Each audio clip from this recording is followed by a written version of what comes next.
Yeah, Jose, well, you mentioned this split screen between what is happening with Republicans and Democrats right now, but we are also seeing this stark split screen between what the Biden team is portraying publicly to voters and what we know to be happening privately within President Biden's inner circle as he remains here in Rehoboth Beach recovering from that COVID-19 diagnosis. And we heard from Biden campaign Chair Jen O'Malley Dillon this morning on Morning Joe, and she admitted that this has been a very rough few weeks for the president's campaign after that poor debate performance on June 27th. But again, she vowed that the president is staying in this race to win it. She even said that the campaign has multiple pathways to victory. Listen to more of her conversation here. Joe Biden is more committed than ever to beat Donald Trump. And we believe on this campaign, we are built for the close election that we are in. And we see the path forward. The president is the leader of our campaign and of the country, and he is clearly, in our impression and what we've built and in our engagement with voters, he is the best person to take on Donald Trump and prosecute that case.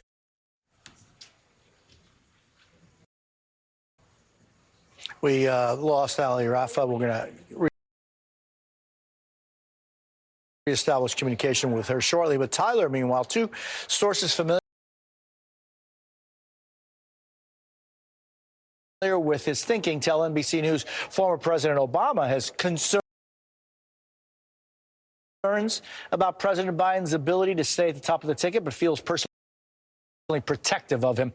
What more do we know about this involvement and position by the former president?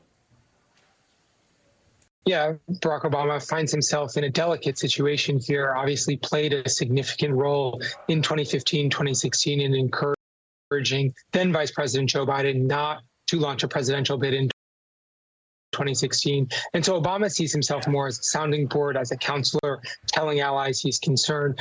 His primary concern is Joe Biden's well-being and his legacy and protecting his accomplishments, but also Obama telling aides privately, allies that is, that he's concerned about the president's path forward and saying, that path to victory has greatly diminished and needs to seriously, think about his viability as a candidate. And this comes as part of this larger conversation among Democratic leaders about this deep-seated concern that Biden is not able to beat Trump in November. That is the animating fear that is bringing Democrats to this point where we're seeing increasing numbers of lawmakers call for the president to step aside.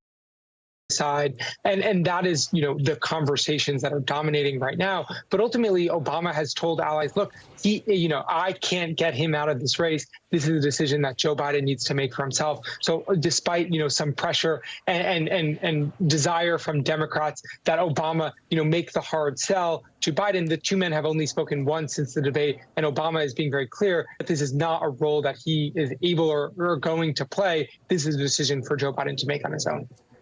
Ali Vitale, meanwhile, the number of Democrats on Capitol Hill asking for the president to step aside increases. It does, and not just last night with Senator John Tester, who's in one of the marquee Senate races this cycle. Tester, of course, came forward last night and said he didn't believe that Biden should be the nominee any longer, asking him to step down. And now, as I've been on the air with you, I've been texted this statement from 4 House Democrats. They include Jared Huffman, Mark Vesey, Chuy Garcia, and Mark Pocan. All of these 4 members on the same statement saying in part that we must face the reality, in their words, that widespread public concerns about your age and fitness are jeopardizing what should be a winning campaign. We believe the most responsible and patriotic thing you can do in this moment is to step aside as our nominee while continuing to lead our party from within the White House. It's significant, Jose, because our understanding, at least in my conversations and the conversations that our Hill team has been having with our sources in the last 24 hours is that there is a sense here of not if Biden will step down, but when among Democrats on Capitol Hill. That's a real sense of shift over the course of the last 24 hours, especially since we saw those leaks from leadership meetings that Jeffries and Schumer both had with President Biden in recent days. But it's also the first time that we have seen multiple members sort of jump together on a joint statement.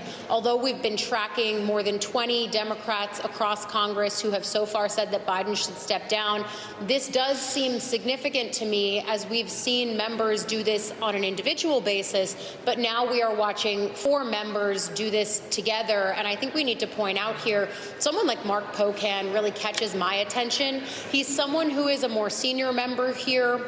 He's the former head of the powerful Progressive Caucus.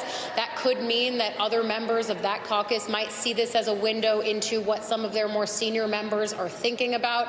All of this kind of leads us to next week, where in my reporting, the understanding is that if there's not movement from the president on stepping down from his role as the party's standard bearer, I'm told there could be a bigger push from lawmakers when they come back to town on Monday or even Tuesday to make it clear to the president that they respect him, they want to protect his legacy, but they also don't want him to be their Democratic nominee. And Ali Vitali, I mean, you also mentioned there Chuy Garcia, who is also a member of the Progressive Caucus, also a member of the Congressional Hispanic Caucus. We're going to be speaking with the chair of the Congressional Hispanic Caucus, Nanette Barragan, in just moments. But that's an interesting addition to this list. There have been very few Latinos. I think would be Arizona Congressman Grijalva would be the only other member of the Congressional Hispanic Caucus that is calling for the president to step aside on his reelection campaign. Progressive Caucus members, very few up to now, Ali.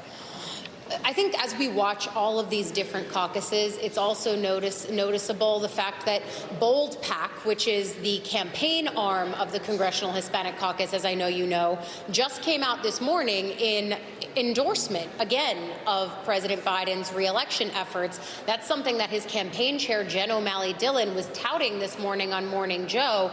It is a sign that while that caucus might be by and large behind him, that is also a place where, unlike the Congressional Black Caucus, where we saw immediate and full-throat support for the president, the CHC took a little bit more time. And my understanding and my reporting is that there was a little bit more dissension in their ranks around the idea that they would just knee-jerk come forward and continue to back the president in the aftermath of the debate performance a few weeks ago that really touched all of this off. I have to say, it's been a rolling wave here on Capitol Hill. I think many people looked at this past weekend in the aftermath of the assassination attempt on former President Trump and thought maybe these efforts would be quelled, maybe they would be frozen, maybe they would be done altogether.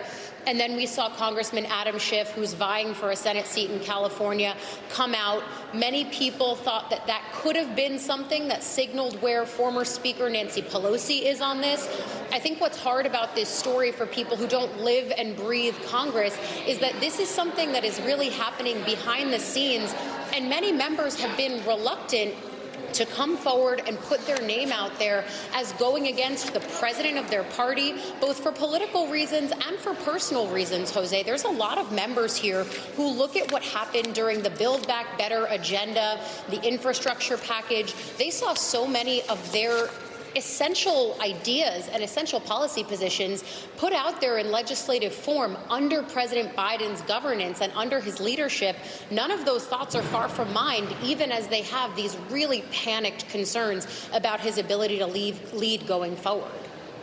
Ali Rafa, Ali Vitali, and Tyler Pager, thank you so very much for being with us this morning. And now to continue our conversation, Washington Congressman Adam Smith, who is the top Democrat on the House Armed Services Committee. Congressman, it's a pleasure always to speak with you. You were among the first lawmakers to call on the president to step aside. What specifically do you think merits the president of the United States of America, who received 14 million votes in the primaries, won nearly 3,900 delegates, not to run for re-election now? Two things. One, what became clear in that debate and what we were worried about even before the debate and what has been even further clarified since the debate, the president is not capable of delivering the message in an effective way. And I don't see how anyone could debate that. There have been countless examples even since the debate that makes it clear that the president is struggling to run a schedule and be able to do interviews and give speeches and really prosecute the case against Donald Trump. If you watch that debate and you're a Democrat or you're just somebody who thinks Donald Trump doesn't belong back in the White House, you watch that debate and the guy on the stage, Joe Biden, he was your champion.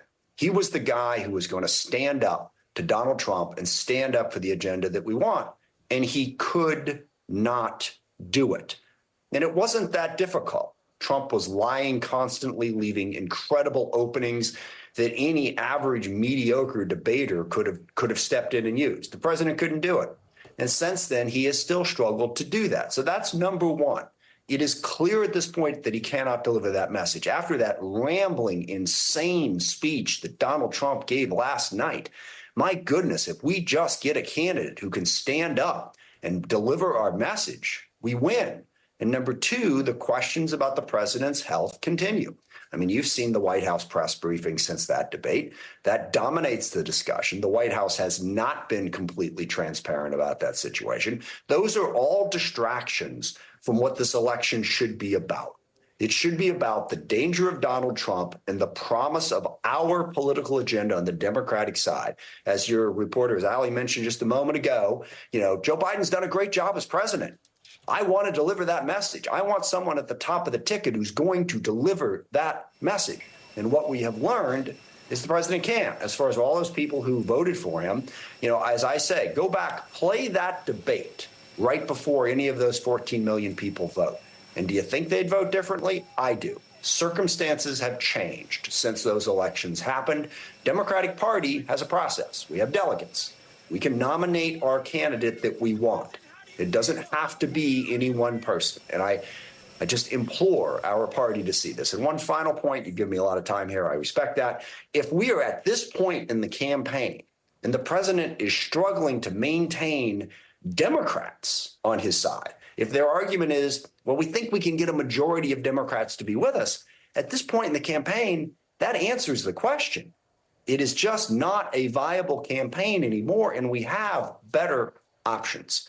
We need to take them. Congressman, among the things that you mentioned, you say that the White House has not been transparent. What is it about the president that you think the White House has not been transparent about? And I mean, the president is a public figure. We've seen him for 3.5 years. It's not like, so what is it about the White House that you think has not been transparent? He had a physical apparently in February, okay? After that debate performance, people were genuinely concerned about his health. What needed to happen at that point, they needed to say, okay, we're going to come in, we're going to do a full, honest health assessment, and we're going to release it to the public, and we're going to let you know. Now, and I understand every candidate can do that. Frankly, I'd like to see the same thing done for Donald Trump. Let's be perfectly honest about that. After that performance last night, I think that is a worthy concern and a worthy thing to be done. But if you were going to try to reassure voters across this country after that debate performance, that's what you should have done. And they didn't do it. Okay, they have not given that independent health assessment. And those questions continue to be dogged. And again, and everyone's like, well, if we just stopped bringing it up, if Democrats stopped talking about it, everything would be fine. Come on. After that debate performance, after, the presentation since then, the country's bringing it up. My constituents are bringing it up. This notion that somehow it's just elite Democrats, it's the grassroots. People calling me, texting me, emailing me. This election is too important. We need to have a strong person out there who can deliver our message because, again, our message